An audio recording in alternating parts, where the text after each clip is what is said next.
First, I want to show you one simple example of array program. How to define an integer array. So this is a program where I have defined one integer array of size 5 and name of the array is A. And I have used another integer variable I which will be used for indicating the array index. So according to the first rule, first we have to take input from keyboard.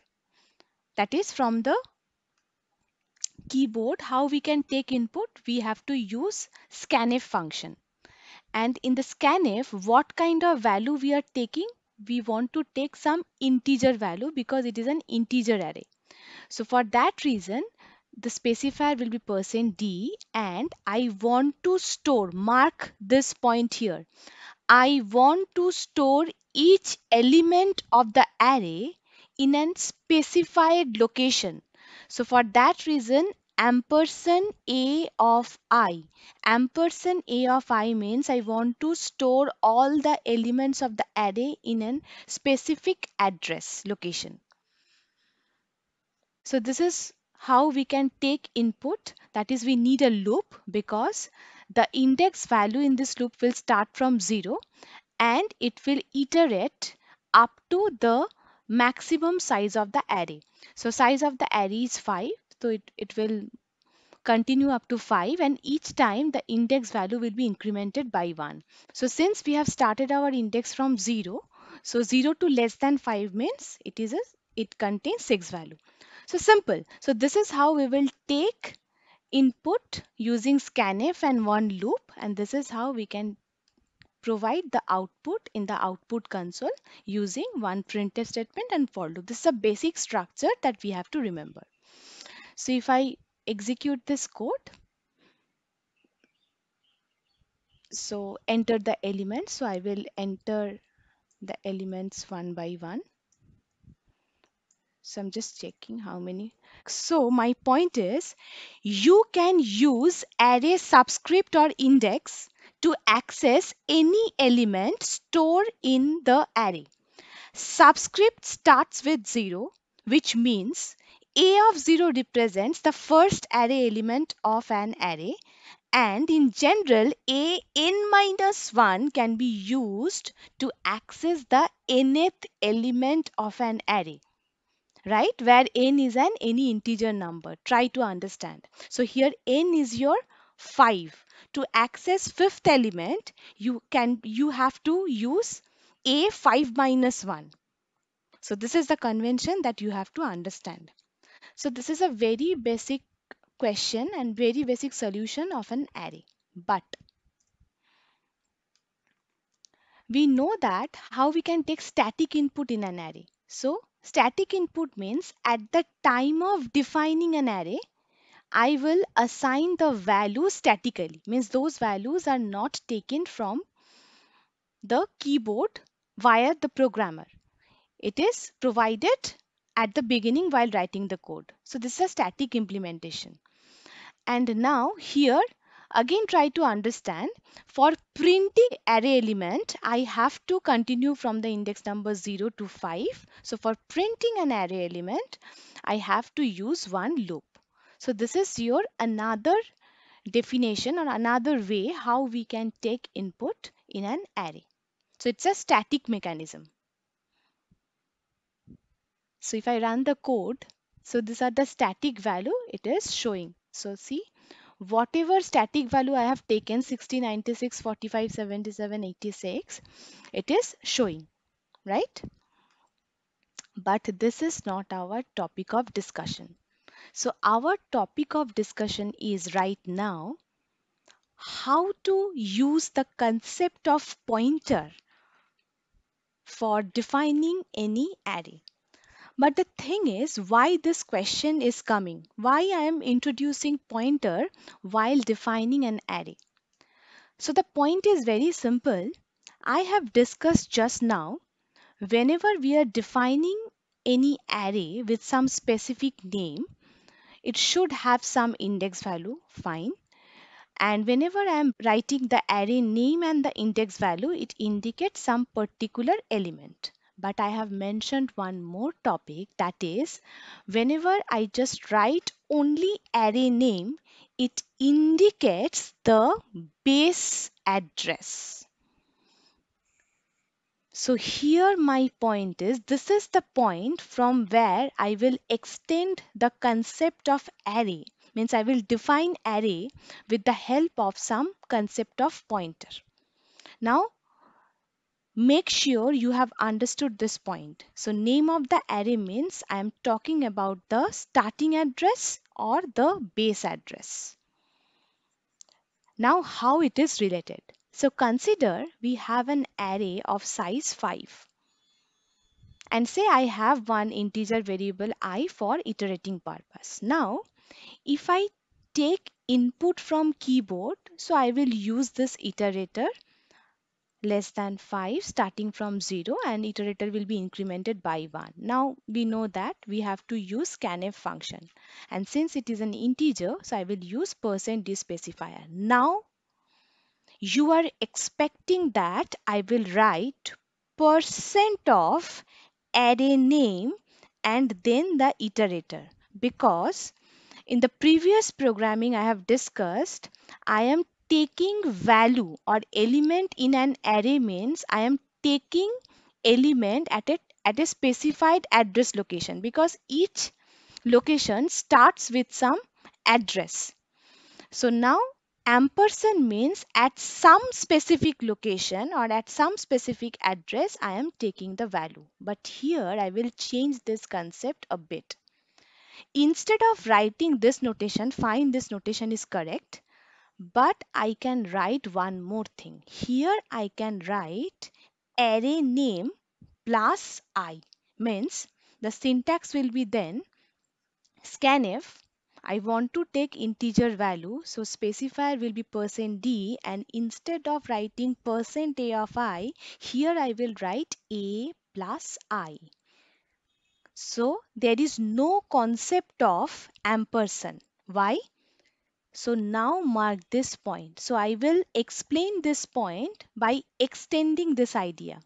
So using name of the array means I am using the base address. So here what I am doing, here A means base address plus the iterator value. So when the iterator value is 0, it indicates base address plus 0, means it is taking value at the first location.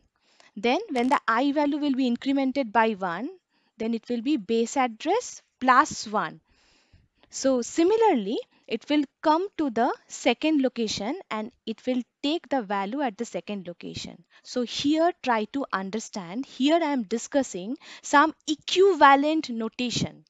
So I can say that writing this line, that is taking value at some specific index, it needs ampersand, and this is equivalent to this line, only the array name plus I. You can use any one of the notation while using scanf. Now try to understand the second concept. So how we can print the value? Simple. For printing again the same notation, we have to iterate the index value starting from 0 to the maximum length of the array, and index will be incremented by 1, and then I will write printf. Then I want to print some integer value, and then I will print the value of each element, means value of the element that exists in the array location. A of I means A of 0 means the first location. A of 1 means the second location. So I'm printing the value of array location. Now here another alternative. Instead of writing A of I can write an equivalent notation. What is that? Here I want to print value of array. So value of array means we know that, so star means value of. I have discussed while discussing pointers. So star means value of. Now value of what? Value of base address plus the iterator. So this is the base address. So A plus, so I means base address plus 0. When the value of I is 0, so it will print the value of base address plus 0. It means it will print the first value. Then I will be incremented by 1. Then it will print value of base address plus 1. Value of base address plus 1. Then it will print the content of the second address. So my second point is, instead of writing A of I, the equivalent notation is you can write base address plus iterator and I want to print its value. So this both notations are same. So here my conclusion is, whenever I write A of 0 means the first content, I want to print the first content. The equivalent notation of this is star A, means value of the base address. Value of the base address means this is the base address and the value of the base address is 11.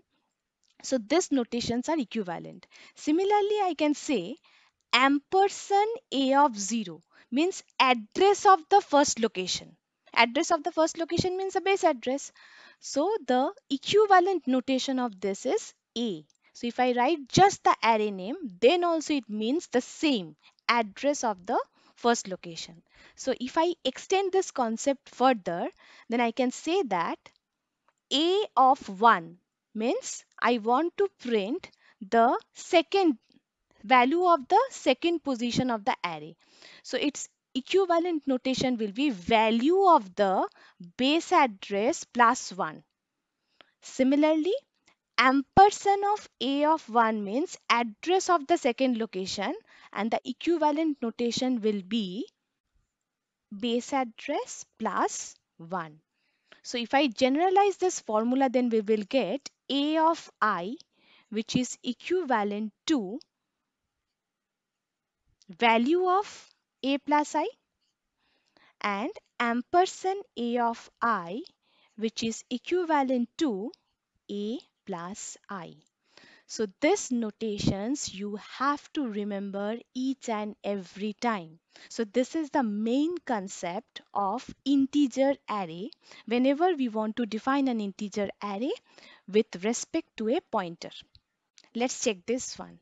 So here what I did, I defined an integer array and the maximum value is 5, means the size of the array is 5, and then I have one iterator, that is I, of type integer. So simply I have taken the value. So here what I did, instead of writing ampersand A of I have used the notation base address plus I. So I've used this equivalent notation. And here while printing the value of the array, I have to write A, then within third bracket I have to write I. So instead of writing this, I have used value of means star base address plus I. That's it. So instead of writing this notation A of I while printing, I have used this notation, and instead of writing this ampersand of AI while taking input from keyboard, I have used this notation base address plus I. So that's it. So both are equivalent.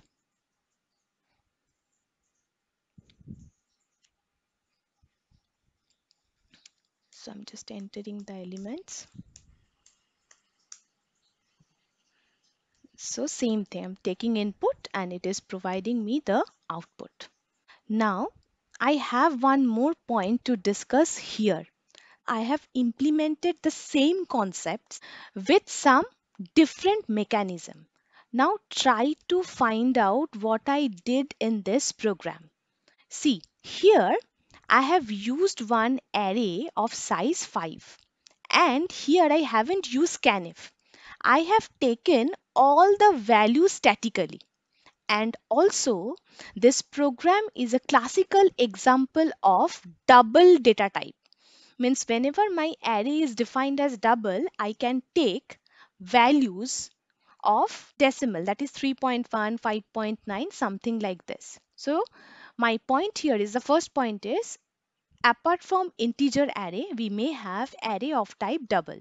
So this is how we can take static value in double array. And here I have taken one pointer variable, that is star p. And while defining pointer, I have mentioned the data type of the pointer will be same as the data type of the array or the variable, because in the next step what I will do, I will store the address of this array to this pointer, because pointer is a variable that is specially designed to hold address of another variable. So here there is no other variable, there is an array. So therefore I'm going to use this pointer to hold the address of this array. So how to write this line? So the syntax will be the only pointer variable name which is equal to the variable name. Now mark this point.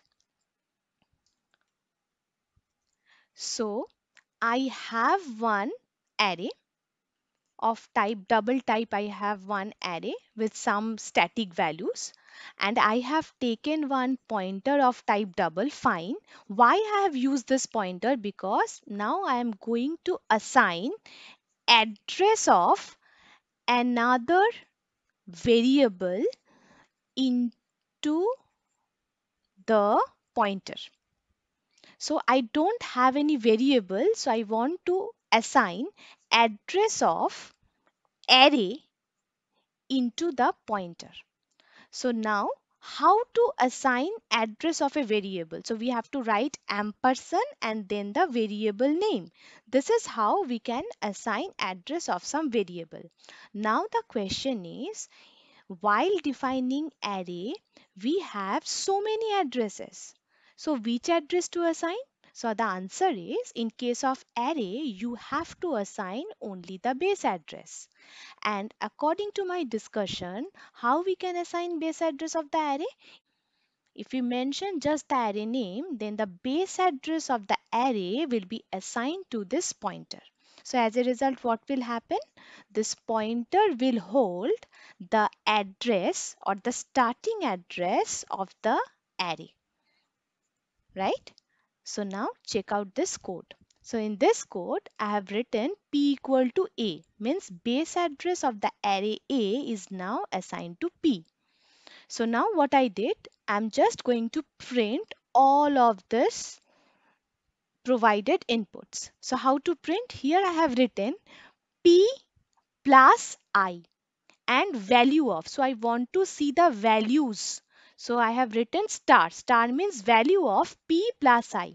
Now what is the meaning of p plus I? P is holding the base address. So P means the base address of an array.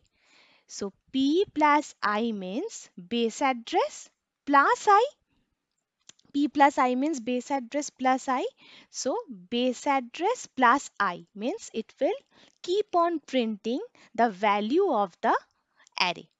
So please see this line once. So value of base address plus the iterator, because P is now holding the base address of the array A. And also this line is equivalent to if I write star A plus 1, because value of base address plus 1. So both the syntax are equivalent. Here P is holding the base address and here A itself is denoting the base address of a particular array. Now let's check the output.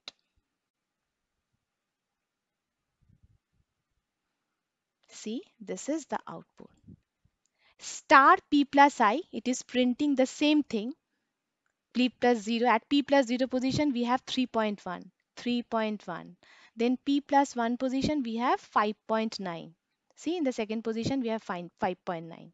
And the same notation, a plus I means again a plus 0 means value of a plus 0 means 3.1, value of a plus 1 means 5.9. So both the notations are same. So these are the equivalent notation. So this is a classical example of double pointer where explicitly I have taken one pointer variable and I have assigned the address, base address of the array in the pointer, and then I have shown two equivalent notation. But mark one point, but in the previous problem I haven't taken any explicit pointer variable. I have just used the base address, and then I have shown what is the concept of base address plus I and value of base address plus I. So here no explicit pointer variable is taken, and here I have taken one explicit pointer variable and assigned one base address into that pointer. So this is how we can define integer and as well as double array along with pointer. But now I have one more topic to discuss. So apart from integer array and double array, similarly we have a concept of character array. Now I will discuss one very significant point, that how character array can be used with the concept of pointer. So now I will define how to deal with character array with the concept of pointer. Say I have one character array A. Say it is an unbounded array. And in this unbounded array, say I am storing one string. Say I'm just writing happy coding. Say this is my array. So what is the meaning of this line? We know that in the memory, a space will be allotted, and here it will be written as HAPPY, happy, then space. We have the blank space here, and then we have coding.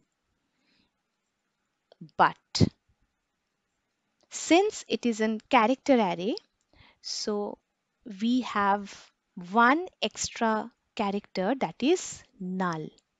So mark one point here. What is the size? So here basically my point is, here the size is 13 consecutive bytes. So we have 13 consecutive bytes. Why I'm talking about bytes? Because size of the character data type is 1 byte. So we have assigned 13. Now we have one specific notation over here. Similarly, I can also write one character pointer. And in the character pointer also I can store this same string, happy space coding. Now here the question is, what is the memory allocation and what is the size of the memory? Because in the previous case the size of the memory will be 13 consecutive byte. Now what will happen here? Now this is the most important point.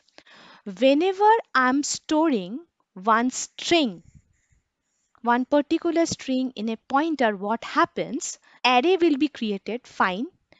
Then for pointer, additional 4 byte is created. Additional 4 byte is assigned. So for pointer, additional 4 byte will be assigned. This is for pointer P, and this pointer will point to the first address to this array. So after writing this line, this pointer will hold this string by pointing to the base address of the array. And for this pointer, additionally I need 4 byte. So how many memory space is required? 13 plus 4, that is 17 bytes are allotted for this syntax. Now I have one question. Why for pointer we need 4 byte? Why not it is a 1 byte? Because it is a character pointer. For pointer, say if the starting address is 2000, so it needs 2000 to 2003. So this is the size of the pointer. So now this is the most important question that will come in your aptitude exam as well as in your exam. In this case, the consecutive memory size will be 13 bytes. But if I write this line, then I need 17 bytes. So this is the disadvantage of a pointer. While explaining pointer and while explaining array, we have discussed that array is all about a static memory allocation. Means whatever may be the size of the array, whether it is required or not, that amount of memory will be allotted. Means 0 to 19, this will be assigned. So there, if you are using half of the space, then also this space will be allotted and it will be a wastage. Means you cannot resize. Whatever you have defined, you cannot resize. So as a remedy, we can do one thing. We can perform dynamic memory allocation. So what is this dynamic memory allocation? So I have discussed that there is one option we can do. So we can forget about array. So instead of writing array, we can do one thing, that is we can use dynamic memory allocation. Now, how to do this dynamic memory allocation? So for using dynamic memory allocation means if I want to define a memory dynamically, then I have to use one function that is known as malloc. Fine. Since it is a function, it will look like this. And also the second point is malloc means it will allocate some chunk of memory. And since it is allocating a chunk of memory, again it will have some base address, and this base address, I have to store this base address into some pointer. So we have to store this base address into some pointer. And since malloc is a function, just like main is also a function, and we should have a return type of this function. So similarly, we have a return type of the malloc, but the return type of the malloc function is void. However, whenever we define some memory for storing any element, if it will be of some type of specific data type, so I have to convert the return type of the malloc from void to that specific data type. So here I have to write some typecasting concept, means in which data type I want to convert. So for an example, whichever pointer variable I am using, this pointer variable C is of type character. So the default return type of the malloc is void. So I have to convert its return type from void to character. So I have to write character star. So here I am just typecasting. Typecasting means I'm just doing this. I'm just changing the return type of the malloc function from void to character so that it matches with the data type of the pointer. And here what I have to do? Here I have to define what amount of memory I need. So as an alternative, I have explained that if I write size of some data type, so here the data type is character, then size of is a function that returns the size of the character. So it will return 1 byte. So if I write this code like this, so it will allocate for me 1 byte of memory. But if I increase the size of this memory, then I can write say 100 into 1 byte, 100 into 2 byte, then it will allocate 100 bytes of memory for me. But there is one more discussion. Can I make it dynamic? Means can I write it n into size of character where n is decided by the programmer? Yes, I can allocate this memory where the size of the memory is decided by the programmer. So here instead of 100 I have to write n, and this n I have to take input from the keyboard. That is, by using scanf function, I will just take that, I will prompt the user how many memory you need, or enter the memory size. Enter the memory size. So whatever memory size is provided by the user, it will store it in the n, and this n is supplied here, and accordingly the memory chunk will be created, right? So this is how we can create a dynamic memory allocation. So dynamic memory allocation with the help of malloc function, and always the base address of the malloc function will be stored in a pointer of some specific data type. So for that reason we need a typecasting, And here we have to decide the size of the memory chunk that we are going to design.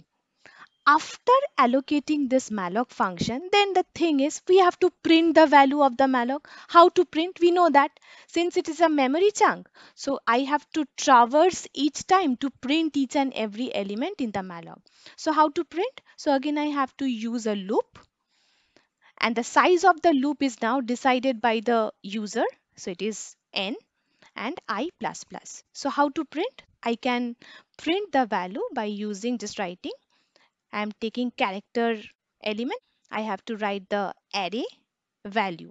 That is, here P is the holder of the base address. So I will write P of I, because here P is holding the starting address of the malloc. So I can write P of I. And how to take input? Again, I have to use a for loop. From I equal to 0, I less than n, I plus plus. And similarly, I can use one scanf function to take input from keyboard. That is, I want to take character type of value. And where should I store? At the specific location. Specific location means the base address plus iterator. So this is how we can take input, and this is how we can print. So it is just like array implementation. But here, where is the puzzle? Say this program. So in this program, instead of array, using the concept of array means how to take input in an array or how to print the content of an array, we know that. I am using the same logic here, but to enforce dynamic behavior, instead of array, I am just here using malloc function. That's it. Means no array is there. I am just using malloc function. Since I am using malloc function, I am using one standard library function stdlib.h. So this malloc function is defined in stdlib.h. And here, what is the meaning of p equal to this line? The p is a pointer variable of type character, and P is now holding the starting address of the memory chunk allotted by the array. And what is the size of the malloc? I don't know. Here I have used the value n. So whatever value is supplied from the keyboard, that value will be assigned here, and accordingly the memory value will be evaluated. So that is the point. So after defining malloc, this is how I am taking input from keyboard, and this is how I am printing the output. So there is nothing new, but there is one puzzle. Let me execute this code first. So enter the number of character to store means what is the value of n? So 5. So now I will start entering the character value. First location A, second location D, third location F, fourth location H, then N, and then see this is the element. So see A, D, F, H, N. So these values I have entered in the different location, and I am getting the output. So this value I have entered. So this is, so how I have entered this value at each location? By using scanf. Means base address plus I. I am taking input one by one. And how I am printing? P of I. Just like an array. So this is how it is printing. Means here it is printing the output of the malloc function just like a 1D array. A, D, F, H, N. But try to understand one point. This is the point. Here I have written %s, and here I have written %c. So %s means specifier for string and %c means specifier for character. Fine. But why not I have written %c here also? See, whenever I am executing this code, I am just taking one character. How many character we need? 5. Then see, I am taking one character one by one. So since I am taking one character each time, so here I have to write %c. And here since I am printing one character, each and every character, so here I have written %c. It is fine. But why it is %s? So you can think that Okay, I made some mistake. So I'm just writing %c here. Now check what will happen. So how many number to store? 6. So now I'm taking value one by one. See what is the problem I'm facing? See, P of 0. I haven't take any value at the location P of 0 because it starts from P of 1, right? And then P of 2, I don't know. Then it starts from P of 3. So that is the problem because I haven't changed anything. I just change, means I have just write here %c because %c is justified because I'm taking character. Each time I'm taking one character. But if I write here %s, everything works fine. So what happened to this code? This is a classical example of malloc. First point. And malloc function is defined from stdlib. And malloc function has two parts. The first part is used for typecasting so that it matches with the pointer. And the second part is used to decide the memory chunk, the size of the memory chunk, right? And now the rest of the part, how to take input and how to display the output, it is typically same as array. So what we can do here? So my question is, this is the puzzle at your end. What happens here? Next, this is the classical example of edit set. Now, why we have used edit set? We have used edit set so that our scanf function can take input along with the space. Let's check. So this is how we can define edit set, right? This is the syntax of edit set we have discussed. Now I have to check while executing this code, this scanf function can take the input with space or not. See, it is taking Java space C. So now my edit function is working. But what will happen if I just write scanf function, and I want to execute the same code with the same input, Java space C. So according to my discussion, it is proven that our scanf function will not be able to take the value after space, blank space. So it has only considered Java. So after space we have C, so it has not considered C as an input. So this is the drawback of scanf function. And what if it is all about scanf percentage, right? And what if I write scanf %c?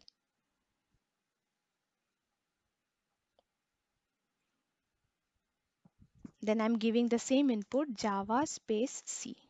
So it is taking the first character only. Since we have %c here, %c means one character. So here I have taken, it is given as in output as J only. So rest of the part will be discarded. So this is one of my hint. So what is the difference between %s and %c? As a layman, I can see whenever I'm using %s, no ampersand is used. And whenever I'm using %c, ampersand is used because I'm printing one character of some specific location. And here %s means I am considering the string. So here there is one syntactical difference I am getting. For %s we don't have to mention ampersand, but for %c we have to mention ampersand. So you have to try out all this syntax. So this is the syntax of edit set, and I'm just deactivated all the lines. Each time you just open one line, activate one line, and then you just try them out. So this is a classical example of edit set, and this is a classical example of %s with scanf, and this is a classical example of %c with scanf. So you can use this hint for the previous programming. The second question, that will be asked in the interview, that is, what happens if I provide ampersand of s with the specifier percentage? There will be any error or not? So my answer will be there will be no error. Proven? But if I provide any input with the space, so it will not consider the value after the space. First point. However, I can use the same syntax without ampersand. Then also there will be no error. But what will happen?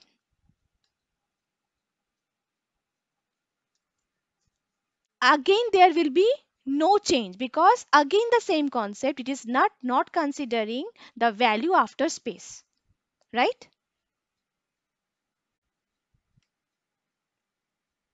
But why? See this, s is an array. Whenever I use ampersand of s, since s is an array, it means address of the array, base address of the array, and writing only the array name is also known as base address.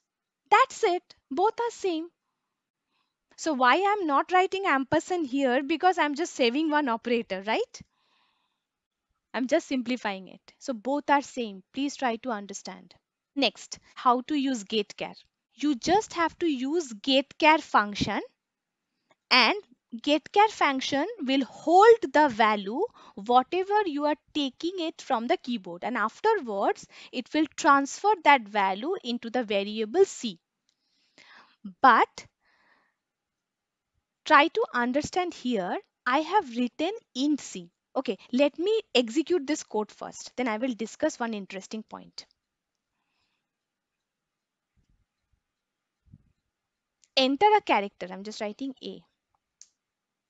See, whichever character I am entering, it is giving the output as the same character. Means my code is right. So getChar is for taking one character from the keyboard, and putChar is to print the character into the console. So it is just like printf and it is just like scanf. So whichever character I am providing to getChar, it is storing in the variable c, and whenever I am printing this c, I am getting the output. But here again there is a puzzle. So getChar is taking character, right?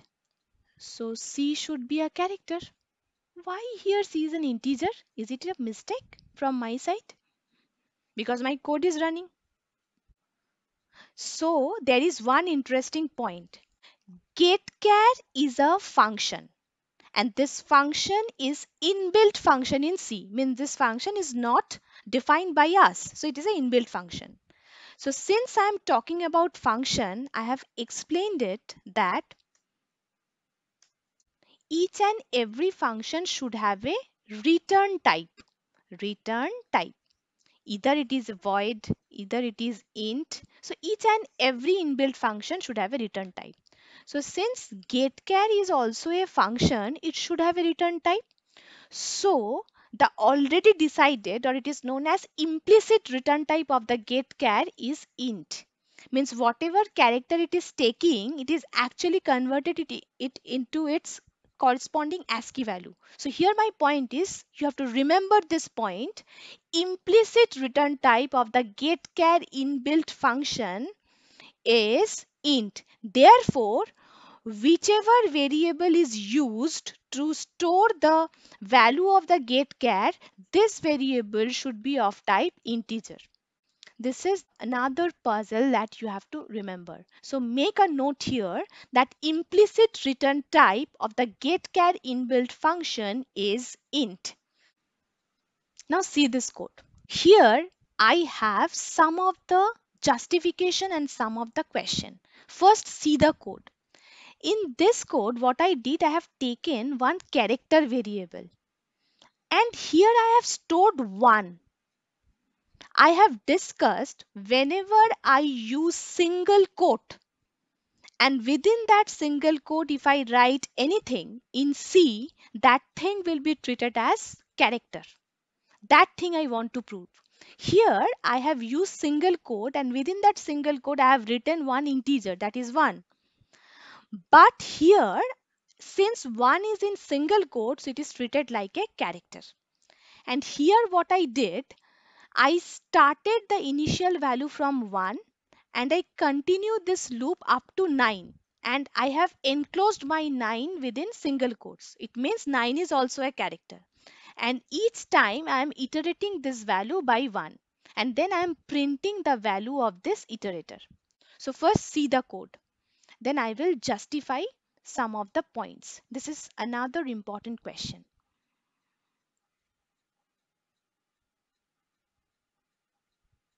So here what happens, it will print 1, 2, 3, 4, 5, 6, 7, 8 up to 9.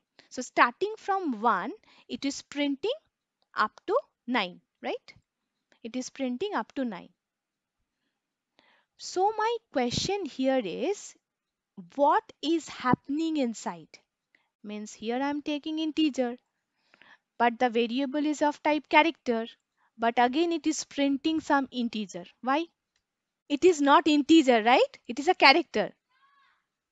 So since it looked like an integer but it's a character, means how could you understand later on if I want to perform some mathematical calculations using these numbers, then it will not be possible because those are characters. Whatever value you should write within single quote, it will be treated as character.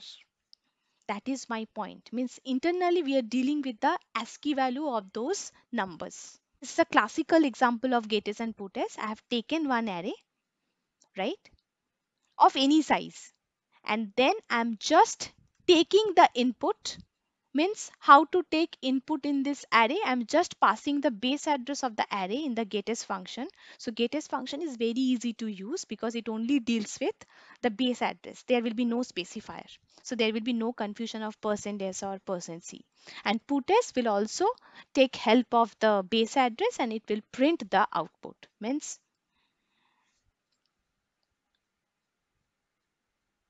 so enter a string, so this is the output.